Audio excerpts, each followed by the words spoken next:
chers amis et auditeurs. Aujourd'hui, je vais vous entretenir d'un problème, d'une question qui agite non pas les foules, mais beaucoup de monde. Il s'agit de ce que j'appelle, moi, l'utopie des relocalisations.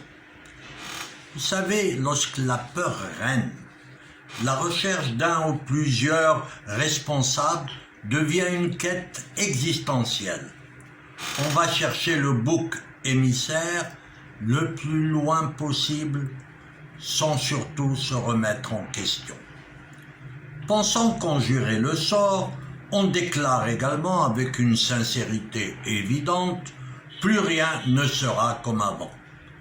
Parmi tous ces changements à venir, il y a les relocalisations, comme si la délocalisation en Asie est responsable de la pandémie. Relocaliser est devenu le nouveau défi des pays riches. Il a fallu cette épidémie pour que l'Organisation industrielle mondiale soit ouvertement contestée.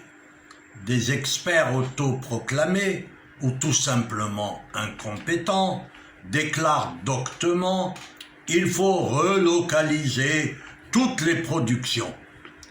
Elles sont devenues, par un coup de baguette magique, toutes stratégiques. Mais les raisons qui ont amené les industriels à délocaliser, ces raisons sont toujours là. Alors le choix va être difficile.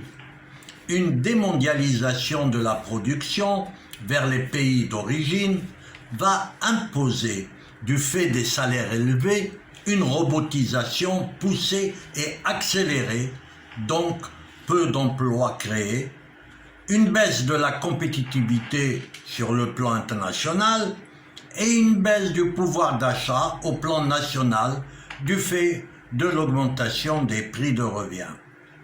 Pour les pays en voie de développement, on serine depuis quelque temps que l'objectif est l'indépendance industrielle.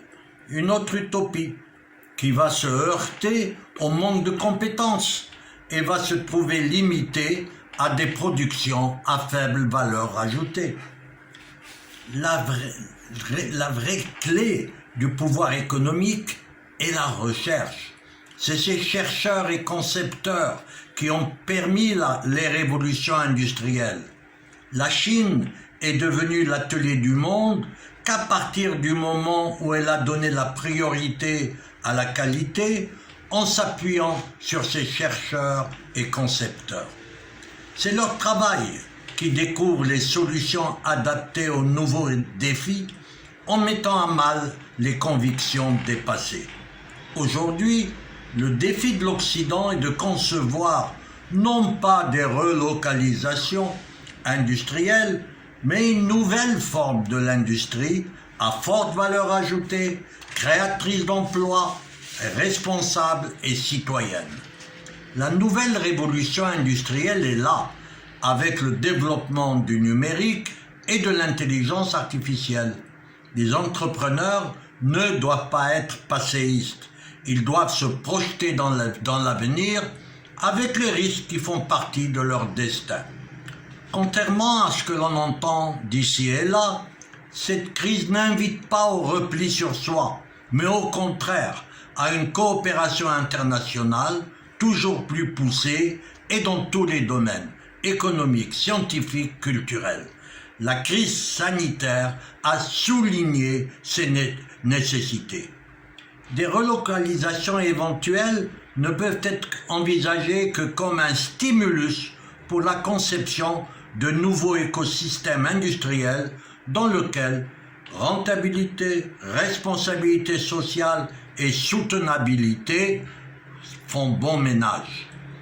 Ce qui pose problème aujourd'hui est que la crise a mis sous le feu des projecteurs, c'est l'industrie pharmaceutique. Il est difficile d'admettre que la santé des citoyens soit tributaire de décisions industrielles guidées par le profit.